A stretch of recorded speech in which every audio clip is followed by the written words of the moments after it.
Vikings trade for a new quarterback, the Twins' lone bright spot, and why the Vikings running back stable is one of the best in the NFL. It's all coming up next on Superior Sports Talk. KARE 11 sports anchor Reggie Wilson covers the Twin City sports scene non-stop. Luke Inman is ready to put him on the hot seat. That's what you're going to do to me? Instant analysis. Yanked. Out you go. Post-game breakdowns and red-hot takes. The Timberwolves need a stitch. Reggie and Luke give you a daily dose of Minnesota sports with Superior Sports Talk. Part of Locked On Sports Minnesota. And it starts now. Back in the lab, Reggie and Luke back at it. Another episode, Superior Sports Talk, presented by Locked On Sports Minnesota. It's your daily 30-minute breakdown of everything Minnesota sports.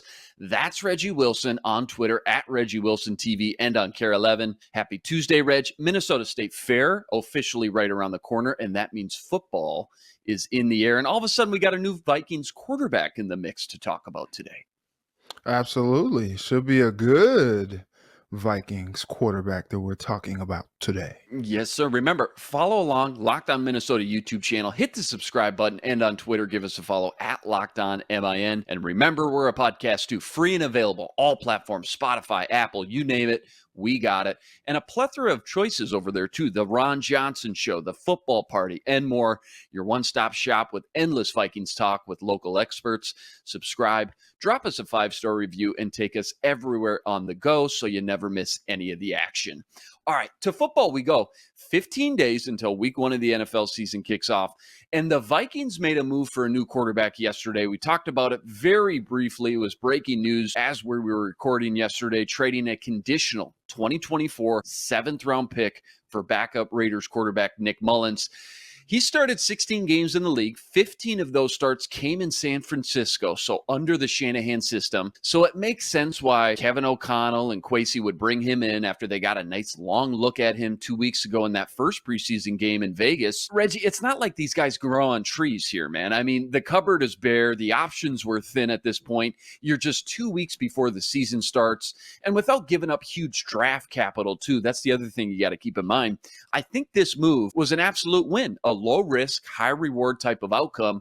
What's your take adding Nick Mullens to this stable 15 days before the season? So I'm cool with it. I think he is a competent backup.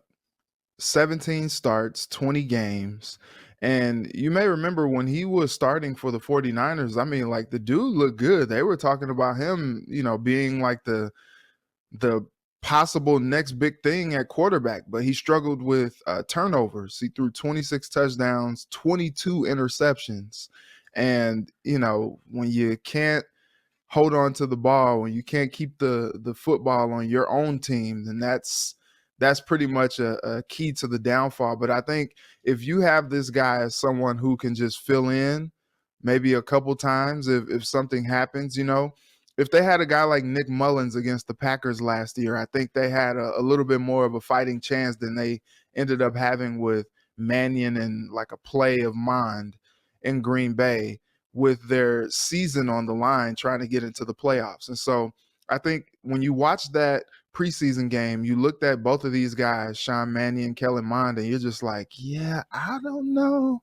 I said yesterday on KARE 11, neither of those guys really inspired confidence about being a guy that can step in meaningful action behind Kirk Cousins if something were to happen to him. And I think it was pretty much apparent to them after the 49ers preseason game that they had to do something. The Vikings had to make a move to bring someone else in to compete. And this guy has pretty much like a streamline towards that QB2 because the production that he's had in his career, I would say, is more meaningful than either of the other two guys. And now the question becomes, do they keep 3 guys? Do they keep 2 and try to bring maybe Mond in on the practice squad? Or like what's the thinking? What's the process behind this? So I'm interested to see how it plays out. But obviously they saw him in week 1 when they played the Raiders in the preseason opener, and they liked what they saw. There's a familiarity there between he and Kwesi in San Francisco and in Cleveland. They both were there together. And also to the offense. Now, Sean McVay's offense and Kyle Shanahan's offenses those are two different offenses. They have some similar, things to them, but Kevin O'Connell is probably a fusion of the two, being that he spent time in both of these offenses. So I think Mullens bringing a guy like that in, and you're talking about it, 15 days before the season, I think that is something that he's comfortable with, because he's like, look, I think he can pretty much grasp, what we're trying to do here on offense, which is kind of tough because, Josh McDaniels runs a different system than Kevin O'Connell runs. And, for most of this offseason, Mullens has had to try to, learn that offense. And now he's kind of like, oh, shoot, now I have to reprogram my brain to think about the offense that, I used to know. And so that's going to be interesting. But I think because there is some familiarity there, I think he's going to be able to kind of get acclimated quickly and really kind of push himself up to that QB2 role. Again, 17 games started. Record's not great, 5-12. I mean, you get what you pay for sometimes, right? Practically got him for free, though, really. But in those 17 games, he's thrown for over 4,800 yards. I mean, that's nothing to scoff at here. Those are some big boy numbers. Even if they did come in garbage time, I don't care. Like, for reference, over a 16-game season, the most yards Kirk Cousins has ever thrown in his career is 4,900, and he's only done that one time, despite all the high praise, the good stats he's put up in 10 years. He's only done that once. In fact, the past two seasons, when experts say, he's really been at his best, Kirk Cousins, that is, he's thrown for 4,200 yards. So you can just glean some good things there that Mullens has already done in his short career. And at just $1.4 million against the cap, just a no-brainer, I think, the more I think about it. Great move by Kwesi here. Maybe the only knock is maybe a move like this should have been made sooner, but we're not going to go there today. Reg, KOC system, you kind of brought this up. It comes from the Shanahan tree. It's got plenty of McVay tendencies as well in there, and then a mix of his own wrinkles and verbiage now too. So how long do you think it takes Mullens to really get acclimated here and get comfortable enough to run an offense? Like, do you got him pegged to be the number 2 quarterback by week 1? Or what's kind of the forecast you have with Mullens over these next few weeks? Yeah, I think he is primed to be QB2. But also, like, if he's going to be learning some of this offense and stuff like that, they don't plan to have to use him anytime soon. And so, you get someone who you feel like is competent enough to run the system if you need him to, and someone who can just kind of help, keep things going in practice. But look, you're like, look, it's this close to the season. I don't think you expect him to have to run out there to play any type of meaningful snaps for you. Hopefully, really at all this season, but especially at the first part of the season, you're like, just we'll have him there just in case. But they don't plan to use him in any way, and so that'll give him a little bit of time to get reacclimated to the offense and learn it and really just kind of get it down and kind of keep it going from there. So as long as they don't have to use him anytime soon, everything is okay with Cousins, I think they'll be fine. Yeah, no, I'm with you. I think about a month, maybe at the most, is about right from what we've seen in the past in a lot of similar moves like this. Similar concepts and route trees here, but different verbiage. Getting your timing and chemistry down with your offensive line and your wideouts is probably the biggest learning curve here. And that just takes time, man. It's just getting reps in practice. There's real no other way around it. You can't cheat it. My guess would be Mannion starts out the maybe first week or two as the backup. You just pray that you don't actually have to use them in real game action. And by quarter number 2 of the season, by about week 3 or 4, Mullens is officially cemented in as that backup quarterback too. And here's why I really like Mullens here too.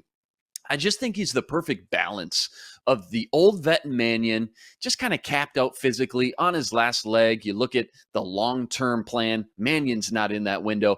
And then you got the young developmental quarterback you're trying to groom in Mon. That's just nowhere near ready yet. But that contrast and the difference between the two was just so big. It was too big. They needed a happy medium in there somewhere. And I think Mullens is the perfect happy medium here. Hey, ESPN came out with their positional rankings for the NFL, and not those individual players, top 10 lists like we did over the summer, but actual positional groupings. Take a guess at what the Vikings' best positional grouping was on the team when it came to being the highest ranked, according to ESPN. So I would guess wide receiver, but I have a feeling that it is not. Glad you brought that up. Wideout, we'll get to that in a second, was not far behind, a close number 2, but the running back stable ranked 3rd best in the entire NFL. Indy and Cleveland, the only 2 teams ahead of them. Just how much talent and how deep is this grouping for the Vikings truly? And if that really is their best position as far as talent goes, just how much running the football should we see in 2022 after all the, pass, heavy passing offense talk that we get in KOC system? You know what's interesting is they put Indy ahead of Minnesota, and I guess really you got Nyheim Hines behind Jonathan Taylor, and it's like, okay, I guess. And so I think what they're really saying is that they prefer Jonathan Taylor over Dalvin Cook. Right. And in my mind, look, I love me some JT. My wife works in Indianapolis, so I get a lot of Colts chatter. And I'm pretty in tune with Colts coverage. I watched the Hard Knocks last year, so I'm pretty privy to Indianapolis. But Dalvin Cook, in my mind, is kind of like a one of one, especially when he's fully healthy. You get that dude going. And I honestly would give Minnesota the advantage over Indianapolis just because of how competent of a RB2 they have in Alexander Mattison, to the point where, if Jonathan Taylor goes out for any stretch of time, I don't know what that running game looks like in Indy. But if Dalvin Cook goes out for any sort of time, we've seen what the running game looks like in Minnesota. Is Alexander Mattison stepping in and having 100-yard games. And so I would probably give them the edge over Indy, right behind Cleveland, just because Cook is a Cadillac and Mattison is probably one of the best RB2s that you can have. But I do think that is a compliment to Minnesota to not only be top 5, but top 3 in this rankings. And I think they're right in line with where they should be. They'll certainly run the ball a lot, as they should. But to your point, like we brought up, you guessed wide receivers. The wide receiver group for the Vikings ranked 5th on the list, too. So in the top 5 of the entire NFL. So not too far behind them. So I imagine whether it's run to set up the pass or pass to set up the run, KOC will do a very good job of trying to keep defenses guessing and have a very balanced attack, given, the week-to-week opponent and game plan.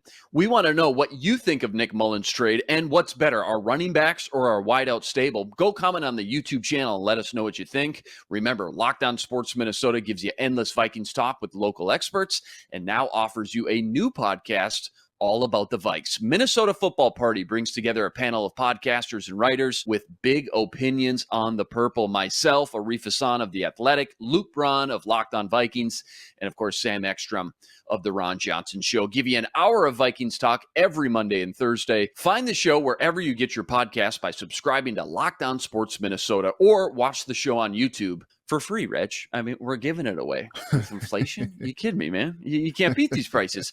Coming up, we're talking about the lone bright spot for the Twins and what could keep their season from sinking. But first, have you heard about Dave? Dave, Tight on Cash. Dave is a banking app that can help you get $500 instantly. Maybe you're living paycheck to paycheck or struggling to make ends meet. It can be really stressful when unexpected expenses come up. Now Dave can help you get out of that pinch when you really need it. Download the Dave app. That's DAVE. Sign up for an extra cash account and get $500 instantly. Terms and conditions, go to dave.com/legal. Instant transfer fees apply. Member FDIC. All right, to baseball we go. Quick recap last night. Twins lose 2-1 to the Rangers. 2-1, Reg, at home, beautiful conditions in the backyard at Target Field. Rocco even flirts with the lineup a little bit, shakes things up. Arise 1, Correa 2, Buxton 3, and he can't score more than 1 run. Anyways, Twins lose 3 of 4 to the Rangers. They go 5-5 in arguably their softest stretch they'll have the rest of the season. Can't blame this one on the pitching. Allows just 2 runs. Sonny Gray, another solid outing per usual.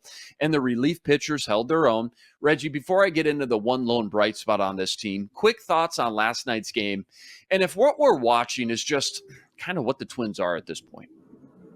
Man, like I'm like so like close to like asking the question, are the Twins cooked? But it's like every time I think about doing that, they somehow like rattle off, some wins and keep themselves in contention. And I think what's going to happen is this team is going to stick around all the way up until the end, and either they're going to sink or they're going to swim. And what's tough is they just can't find any consistency. I was in Rocco's office yesterday and I asked him, I said, when you have Sonny Gray on the mound, how much confidence does that give your team? And he talked about how it really does give the team a lot of confidence because he's a guy that goes out there and believes that he can will the team to a victory. But he can't do it alone. And Sonny had a solid performance last night. Like, it was strong. But he couldn't get any help from the bats. And you're just like, yo, all of a sudden, all these guys who can produce, Arise, Correa, Buxton, Polanco, all of a sudden, we can't find any runs from them. And that is the frustrating part about how talented this team is. And now it seems like some of the pitching is kind of coming around, especially the starting pitching is really kind of doing what they're supposed to do. But now all of a sudden the bats can't carry their own weight. And now, they win 2 of these games and they're tied at the top of the division with Cleveland. Like, Cleveland is not running away with this division at this point. They're leaving the window open there for the Twins to jump through. And now you go against the Astros, and now potentially without Buck, like, now you're really in some trouble. And look, Carlos Correa, I don't know if it's going to take him going down and seeing like the old digs, like, wow, dang, they're really doing good without me here. Huh. Shoot. I left this. Like, I don't know if it's going to take that to motivate him, but like, he needs to be on a tear, like, for this series and for the rest of this season. You see what Albert Pujols, Paul Goldschmidt are doing in St. Louis? Like, we need some type of production like that from Carlos Correa to help catapult this team to where they're trying to go, or else this is going to be a very, very disappointing season when it comes to the end. And you think about how many games they had within their reach that all of a sudden they couldn't get over the hump, and now you see them not make the playoffs. Like, they don't want to not make the playoffs this season, because I think you look at that as just nothing but an abject failure. Yeah, absolutely. Especially after they didn't sell the farm per se, but they gave up a lot of prospects too, just to kind of secure these middle relievers and these, guys who can help close out games. So they definitely pushed plenty of chips all in. So missing the playoffs would be a huge failure for sure. Pitching was great again.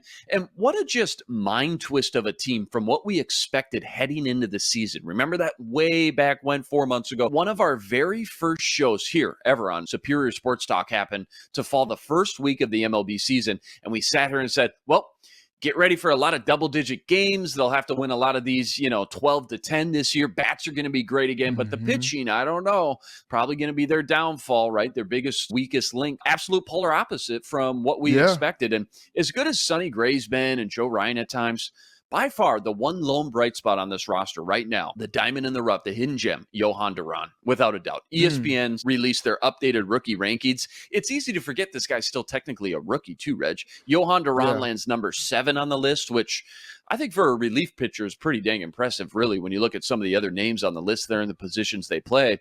Just how special has this guy been? And what does the long-term outlook for Duran look like in Rocco's rotation in the years to come? Is he that 8th inning setup guy? Could he be a guy you try to get more aggressive with and get maybe 2 innings out of because he's been so good in the 7th and 8th more often? What's your just quick snapshot on Duran and his potential, his ceiling for the Twins and his long-term future? Yeah, I do think that they love him in a lot of different spots. Like, I thought, like, okay, he's the closer. Bring him in, let him shut it down. But then, you see Rocco throw him out there in the 7th inning, in the 8th inning. And then now you're looking at a different pitcher in the 9th to try to close it down. And he's just like, well, I thought, but I don't know if Rocco sees him as a potential like innings eater, like his stuff is so good that maybe you want to put him in for a couple innings rather than just bring him in for one inning. Or, maybe he's a guy that, down the line, you can see him coming in for the 8th and the 9th for a long save type situation. Mm-hmm. Now, he does have his struggles, but I think it's just a part of him figuring things out. And more times than not, he's doing his thing out there, and he inspires a lot of confidence that when you put him out there, like, it's pretty much shutting it down. Not necessarily like a Mariano Rivera type situation, but the guy is out there doing his thing. And I think that's something encouraging moving forward, especially with how tough the bullpen has had it this season. You see a guy like that come in, and you pretty much have confidence that he'll be able to get the hitters out that he needs to. I think that inspires a lot of confidence now and for the future about him being an anchor for that bullpen. But right now, they need him to continue to do what he does and help them, kind of stabilize that pitching staff in the back end of these games, because that bullpen is still rough, man. That bullpen is still rough, and I think that's a guy that you could kind of hang your hat on in the future. Him, guys like, Theobar, and you can really confidently put those guys in and say, hey, you guys do what you have to do so that we can stay in these games. Yeah, they showed the overlap view. Somebody, I think I saw it on Twitter, of his fastball and this sprinkler. It's like a hybrid splitter sinker, which wow, I thought we'd have flying cars, maybe hoverboards by now. It's 2022 as a kid, but instead we got pitches called sprinklers. Okay, I'll take what I can get though. But from the overlap angle, when that ball is halfway to the plate, it looks nearly identical. So as a hitter, you have no idea where this thing's going to go with 0.1 seconds left to make a decision. It's literally just a guessing game. You hope you guess right, as if hitting 100-mile-an-hour fastball wasn't hard enough too. Right. Duran, the one lone bright spot on this team, as they still just sit 2 games back from Cleveland. No days off. They travel to Houston for a 3-game series today. Sanchez on the mound versus Verlander. No rest for the wicked Verlander on a Cy Young tour right now. One of the hottest arms in the game. Even at 39 years old, man, just wild. First pitch, 7:10 p.m. Central Standard Time. Hold on, before you go there, it's still, we didn't talk a whole lot about it, but we're holding our breath on Byron Buxton with that hip bring injury. it up. Yeah, and he laid it. It's a hip, right? He's been dealing with the knee, right, all year, and now it's a hip. So he's dealt with the knee, and now Rocco disclosed last night that he's actually been bothered by this hip this season as well, and they just haven't talked about it. And so interesting. Rocco was saying, like, look, he just loves his teammates, and he's going out there giving it everything that he has. And look, kudos to Buxton, because I know if I had the label of being an injury-prone guy, I know I will be doing everything within my power, if it's not killing me, to be out there playing games with my teammates. And he has had a fantastic season, all things considered. He's played 91-plus games this year, so that's exciting. That's like his highest total in several seasons.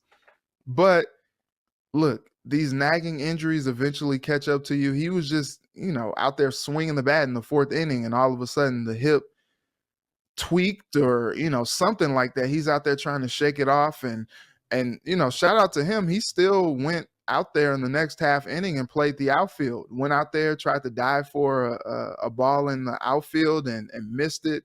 And then after that inning was over, he was out of the game. And so, I think last night it was a little tight in that clubhouse. Everybody's just trying to figure out what's going on with Buck as he had his MRI last night. Rocco wasn't even able to commit one way or another if he was even traveling to Houston for this series with the Astros. And so I think that part gives you a little pause. If you're a fan, you're like, man, we already haven't been hitting the best, and now we potentially could not have Buck for some time. Like, I think that is a little bit scary when you talk about them being in the midst of a playoff chase, possibly not having Buxton for any period of time, whether or not it's a long period of time or short period of time. Like, just not having him at all for any stretch of time is concerning, because, like I said, it is a playoff race.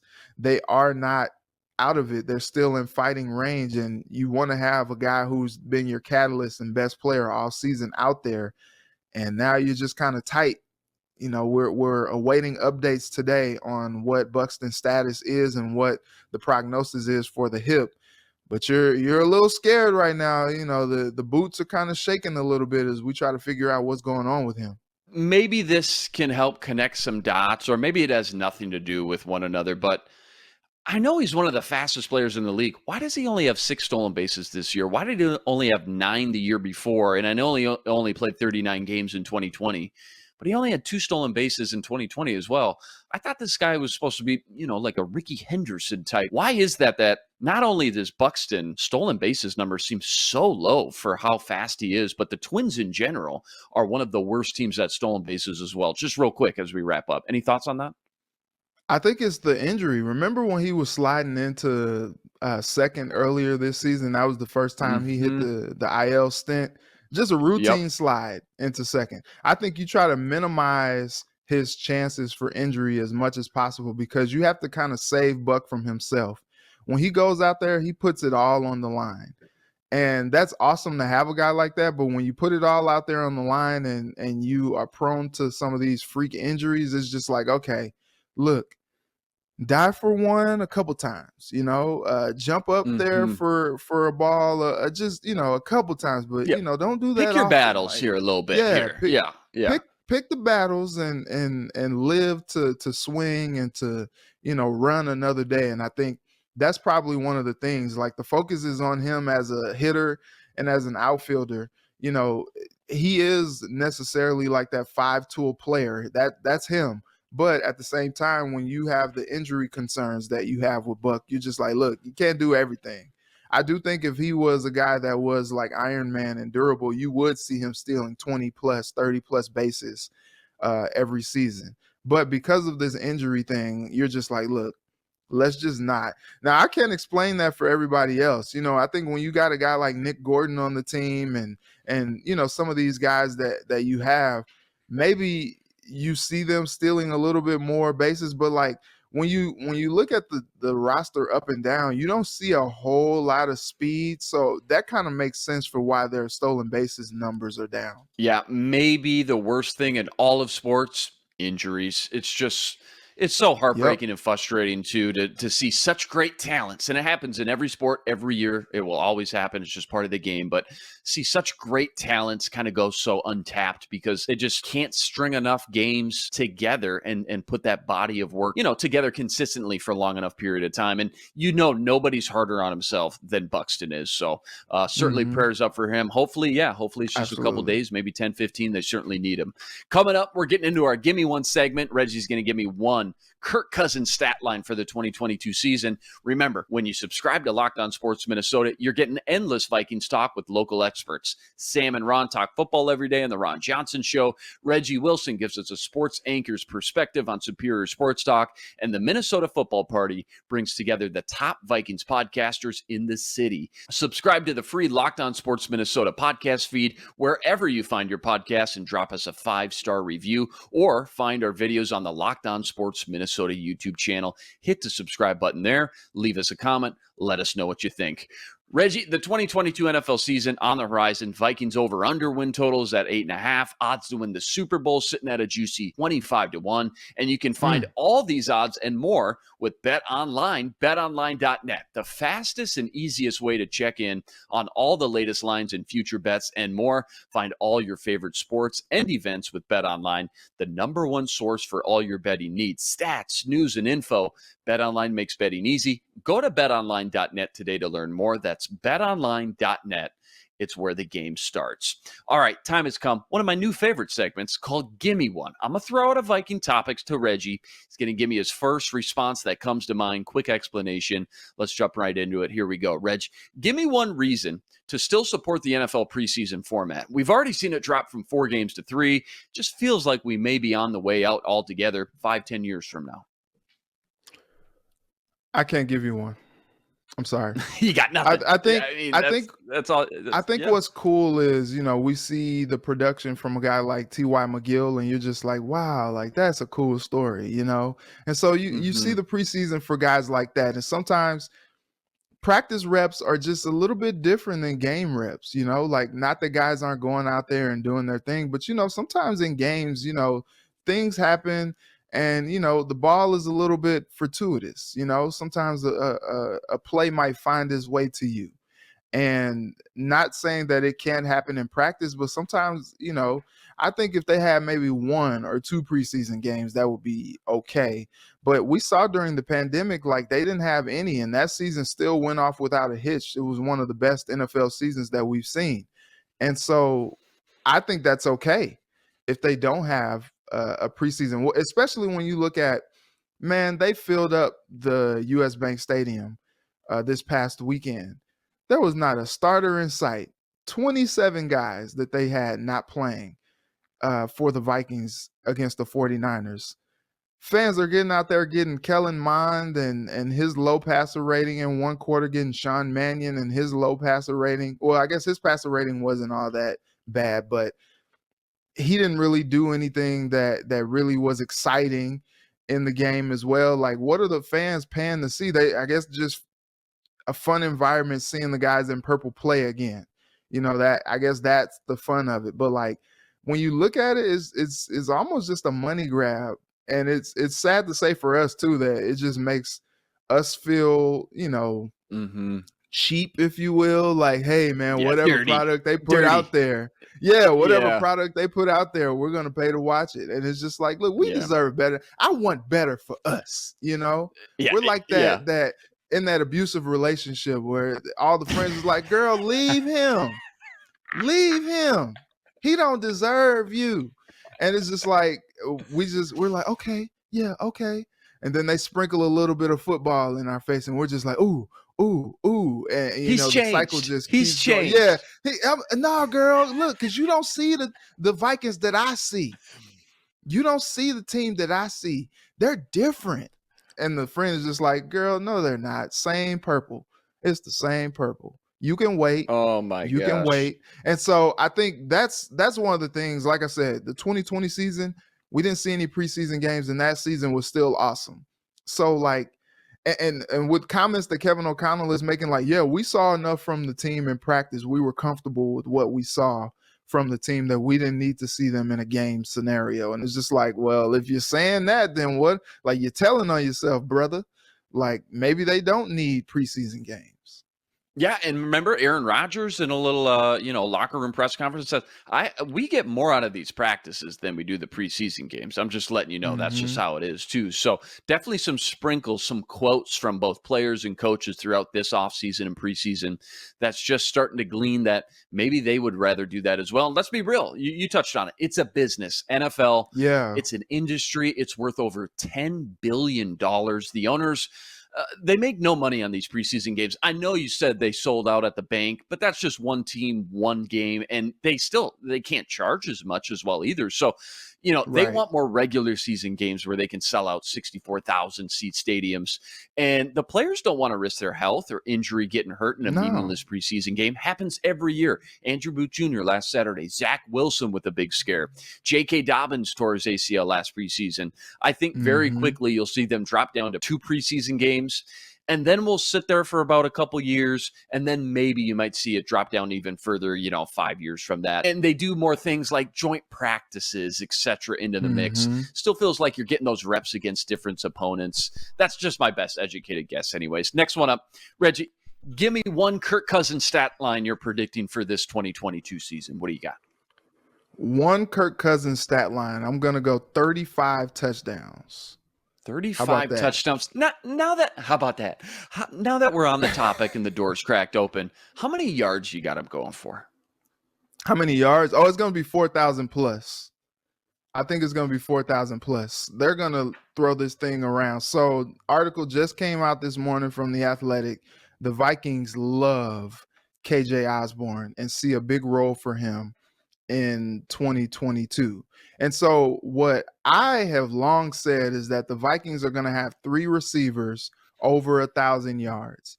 And so if you have that type of production from the top 3, and then you bring in a tight end like Irv Smith Jr., if he's healthy, Kirk Cousins loves the tight end. I was watching the preseason game yesterday, the Falcons and the Jets.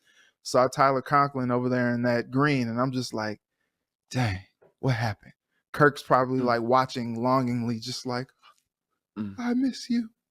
And so I think with Kirk loving to spread the ball around like he does, like I don't see how, he doesn't light up the stat lines this season with JJ primed to have a big season as he wants to, and Thielen bouncing back, still very, very productive receiver in this league. And then the emergence of KJ Osborne. And we're not even talking about any of the other guys like, BC Johnson or, Jalen Naylor or any of those. They just let go. Coming back. Yeah, they just let go Albert Wilson yesterday. So he's not going to be in the mix. But, all these guys, Amir Smith-Marset, he figures to have a role in some way. Like, not even talking about those guys, he's going to have so many options to spread the ball around to. And I just don't see how he doesn't go off. It might take him a second. They're still trying to get acclimated to this offense. He might make a few mistakes early on. But I think when this season is all said and done, you're looking at one of the best statistical seasons of Kirk Cousins' career. Yeah, we always tie everything back to the Rams, what they do with McVay, what they do with Stafford. Stafford last year, almost 4,900 yards, 41 TDs, 7 picks, 17 interceptions, excuse me. I think Cousins is going to throw the most interceptions he's ever thrown, which actually doesn't say a lot. He's only thrown 13 twice in 10 years. I think he throws about 15, 16 interceptions. I also think he has the most yards he's ever thrown and the most touchdowns. I think he's going for 45 touch and 4,800 yards, if not even 5,000, man. Yeah, here's the thing. Here's what it all comes down to, Reg. What does this defense look like? Are we in a bunch of shootouts? Are we in a bunch of who can score last, who's got the ball last, 38 to 45 kind of games? Or is this defense figure it out pretty early, get their communication and alignments, everything else right out the gate, and can kind of hold their own? That's going to be the difference. I suspect in a new defense, it may take them 5, 6, 7 weeks to really get comfortable and get that chemistry and timing together down. And I think you could see a lot of shootouts early. And this offense is certainly capable, I think, going step for step, blow for blow, who's got the ball last kind of thing. And Kirk Cousins, you just mentioned all the weapons. We talk about Stafford having Cooper Kupp, Robert Woods there for a little bit, Odell Beckham Jr. I think Justin Jefferson's a better weapon than Cooper Kupp. I really do. And I think Adam Thielen and KJ Osborne and Irv Smith and a running game to balance the whole thing out and give you passing windows and things like that, like Dalvin Cook, like we talked about. I just think it's a better offense all the way around. I really do. So we'll get into it. We'll see plenty of more Kirk Cousins discussion as we continue 15 days before NFL season week 1 kicks off. And you will see Matt Stafford that day as the Buffalo Bills travel to the Rams, LA, for week 1 to kick off that NFL season on Thursday night. That's a wrap today. Back tomorrow, breaking down more Twins, Vikings, plenty more. Remember, you got to like, rate, review, subscribe to the YouTube channel. Join us every day for another episode with your 30-minute breakdown of everything Minnesota sports, which, by the way, you can now find streaming on your Roku device. So be sure to look out for our Locked On Sports Minnesota app there as well. We're a podcast too, free and available, all platforms. Subscribe, drop us that 5-star review, and take us everywhere on the go. That's the legend right there, Reggie Wilson. Follow him on Twitter at Reggie Wilson TV and on KARE11. He's going to be out at the Minnesota State Fair this week as well.